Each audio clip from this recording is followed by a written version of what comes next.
आतंकी बुरहान वानी के बहाने कश्मीर खुद नहीं सुलगा, बल्कि इस आग को किसी ने हवा दी थी। अब ये मुझे बताने की जरूरत नहीं कि हवा देने वाला कोई और नहीं, पाकिस्तान था।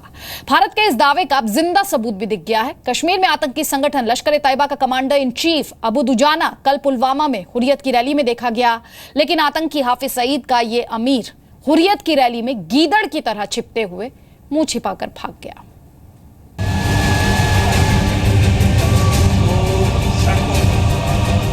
जानते आप कौन है वो जिसको कश्मीरियों ने अपने कंधों पर उठाया हुआ है और वो क़यादत कर रहा है?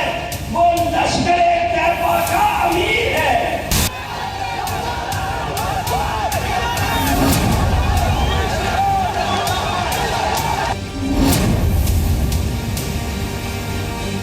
वो लश्कर ए तैयबा का अमीर है। कश्मीर में लश्कर ए तैयबा का commander in chief Abu Dujana, जो आतंकी बुरहान वानी के खात्मे पर मातम मनाते इस हिंदुस्तान विरोधी हुजूम में गीदड़ की तरह मुंह छिपाकर शामिल हुआ। हाफिज सईद की फैसलाबाद में दी गई उस तकरीर का तस्दीक करता हुआ कि कश्मीर में भारत विरोधी प्रदर्शन और पत्थरबाजी को खुद लश्कर ए तैयबा कश्मीर में खड़े होकर लीड कर रहा है। पुलवामा के करीमाबाद कब्रिस्तान में देश विरोधी झुंड हुर्रियत ने जमा किया था, जिसमें एक बार फिर पाकिस्तानी झंडे नजर आए। ये पूरा वीडियो नहीं है, लेकिन दुजान 5 से 6 हथियारबंद लोगों से घिरा हुआ था। बताते हैं कि उसने भाषण भी दिया, जिसमें लोगों से उसने आर्मी पुलिस के खिलाफ बंदूक उठाने को कहा। सूत्रों के मुताबिक हुर्रियत की इस रैली में और भी कई आतंकवादी शामिल हुए थे। हालांकि पुलिस ने अभी दुजान की मौजूदगी पर भी पुष्टि नहीं की है। 8 लाख का इनामी आतंकी अबू दुजाना कश्मीर में लश्कर ए तैयबा का चीफ कमांडर है। 29 अक्टूबर 2015 को अबू कासिम के खात्मे के बाद लश्कर ने दुजाना को कमांडर बनाया था। उधमपुर में बीएसएफ पर आतंकी हमले की प्लानिंग में अबू दुजाना भी शामिल था। आतंकी नावेद को कश्मीर में एंट्री कराने से लेकर उधमपुर तक पहुंचाने वाला दुजाना था। मार्च में पुलवामा एनकाउंटर में अबू दुजाना बच निकला था। अबू आकोशा मारा गया था। 20 से 22 साल का अबू दुजाना गिलगिट बाल्टिस्तान का रहने वाला है। कश्मीर में 4 साल से काम कर रहा है। दक्षिण कश्मीर में होने वाले ज्यादातर आतंकी हमलों में दुजाना का हाथ मिला है। सुरक्षा बलों ने उसे पुलवामा में 2 बार घेरा था, लेकिन दोनों बार बच निकला था। ब्यूरो रिपोर्ट, जी मीडिया।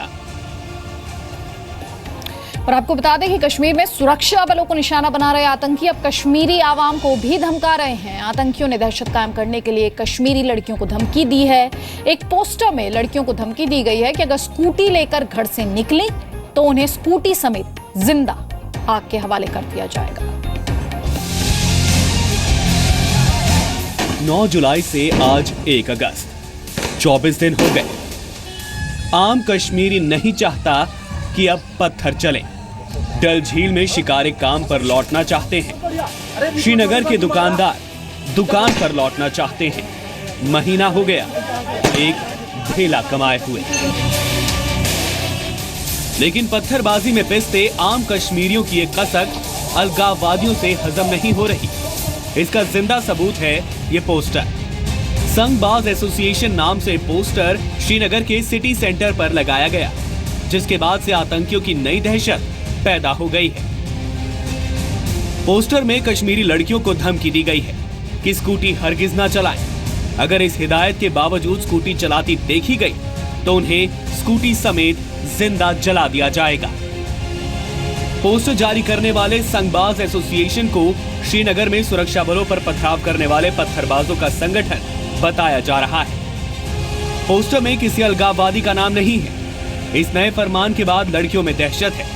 हालांकि कश्मीर के ज्यादातर हिस्सों में अभी हालात ऐसे नहीं हैं कि लड़कियां घर से निकलें, लेकिन इस पोस्टर ने डर और गहरा कर दिया है।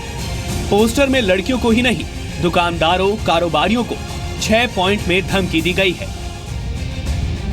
दुकानदारों, वेंडरों से कहा है कि लड़ाई खत्म होने तक अपनी दुकानें भूले से भी ना खोलें। अमन पसंद लोगों को धमकी दी कि सही रास्ता क्या है कोई सिखाने की कोशिश ना करे।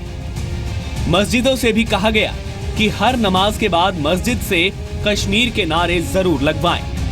पोस्टर के आखिर में लिखा है, ये जंग जारी है तब तक जब तक हम आजादी ना लेंगे। इंशाअल्लाह इंशाअल्लाह।